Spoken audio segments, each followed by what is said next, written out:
the 81st and final verse of the Tao Te Ching. Quote, "True words are not beautiful. Beautiful words are not true. Good men do not argue. Those who argue are not good. Those who have virtue do not look for faults. Those who look for faults have no virtue. Sages do not accumulate anything, but give everything to others. Having more, the more they give. Heaven does good to all, doing no evil to anyone. The sage imitates it, acting for the good of all, and opposing himself to no one." Unquote. Living without accumulating. This final verse of the Tao Te Ching provides the closing message of this entire collection of ideas. You came from no thingness. The place of your origination had no things. The place of your return is one of no things. Therefore, Lao Tzu is inviting you to replace the accumulation of more stuff with the celebration of your true essence. Just as nothing is pure Tao in its formlessness, the real you is that same formlessness, for you are the Tao. The Tao Te Ching attempts to attract you to a way of being that recognizes nothingness as the Tao. You could call it a God-realized way of being. In this final essay, I've chosen to propose that you access your non-being Tao self by living without accumulating. This means giving more, arguing less, and releasing your attachment to everything in the world of the 10,000 things. Ultimately, living this way even means letting go of your attachment to your life and your body. But you can practice this right now while you're still living in the world. St. John of the Cross speaks of this way of seeing your life. Quote, "To reach satisfaction in all, desire its possession in nothing. To come to possess all, desire the possession of nothing. To arrive at being all, desire to be nothing. To come to the knowledge of all, desire the knowledge of nothing." Unquote. All of this wisdom of nothingness comes out of the offerings of Lao Tzu, the ancient spiritual sage who wants us to experience the bliss of being all by knowing a non-accumulating place of no thingness. It is difficult to imagine a world without things, yet in this final verse of the Tao Te Ching, Lao Tzu takes you through what such a world would really look like. You don't need beautiful words, since there's no thing for you to describe. There's no thing to argue about, as there are no possessions to fight over. There's no fault-finding or blaming, for all that exists is the hidden virtue of the Tao. And finally, there is no thing to collect, amass, or accumulate, which leaves you in a state of creative giving and supporting. Heaven does good, says Lao Tzu, and good is a synonym for God, which is truly the same as the Tao. Meister Eckhart illustrates the interchangeability of the words God and Tao in this piece. Quote, "God is a being beyond being, a nothingness beyond being. God is no thing, no thing.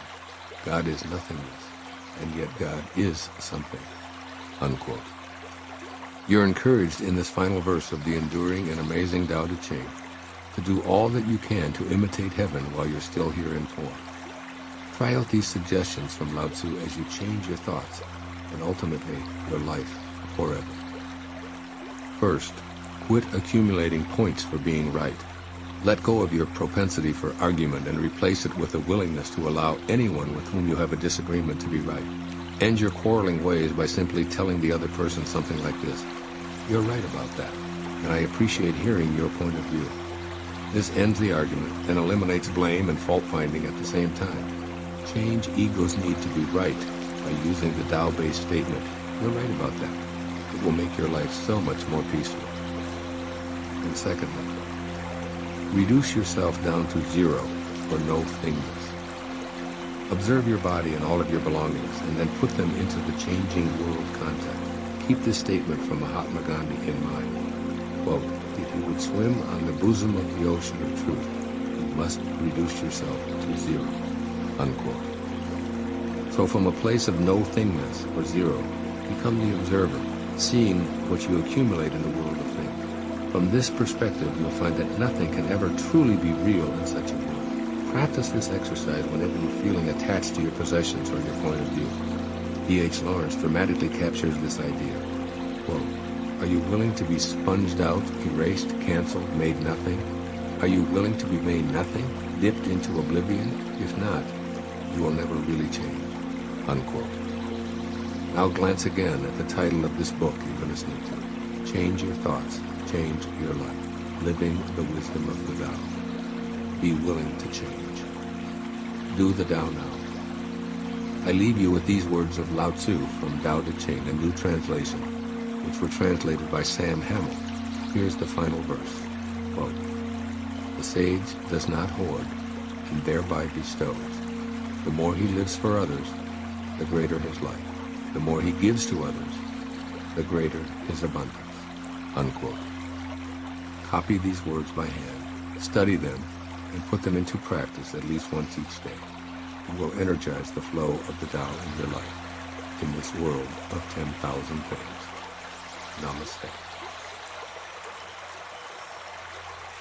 Epilogue.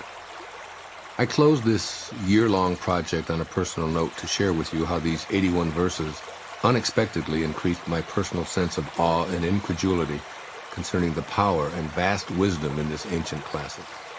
Re-listen to the display quote at the beginning of this book, which is attributed to Confucius.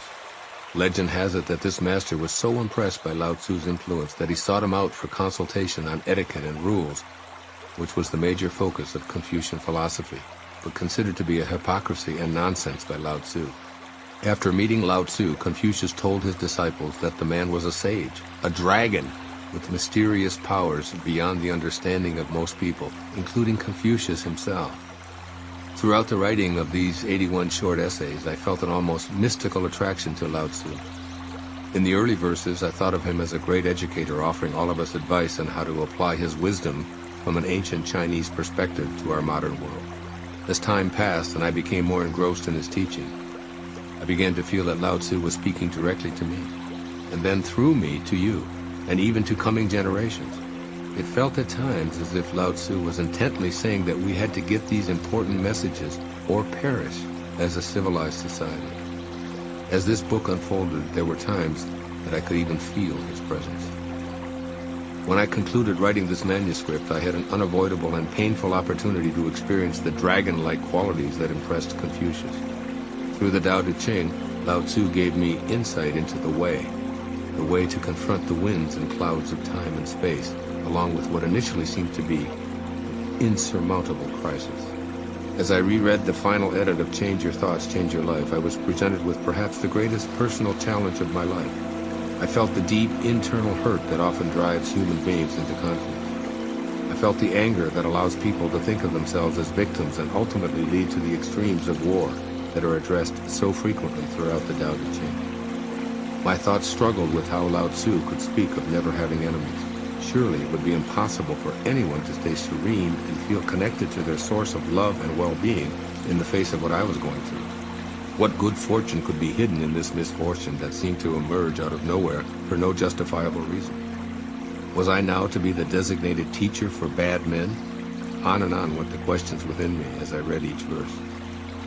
Then it began to feel as if Lao Tzu's dragon-like character appeared, burning my face as I read. It was almost as if he spoke these words directly to me. Quote, "So you think you've mastered the great way because you spent a year reading and interpreting these 81 verses? Well, here's an opportunity to explore your mastery of the Tao. Here's something unexpected that's capable of turning you upside down and inside out spiritually, physically, intellectually, and emotionally. Apply all that I've taught you. Stay peaceful. Trust your nature. Know that it's all perfect. And most of all, do nothing. Live the hidden virtue of the Tao. If you feel dragged into a war, refuse to have any enemies. Don't have any violence in your mind, no revenge, and absolutely no judgment. Do this while staying centered in the all-loving, all-knowing perfection of the Tao in the face of what you think of as insurmountable. Then you will be able to call yourself a man of the Tao." Unquote.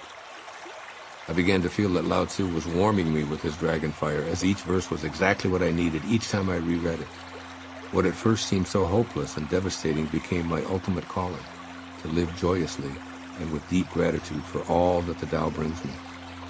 As you close this recording, it is my wish that you too will be able to apply this great wisdom of the Tao, so that you can, even in the most difficult of times, change your thoughts and enjoy changing your life as well.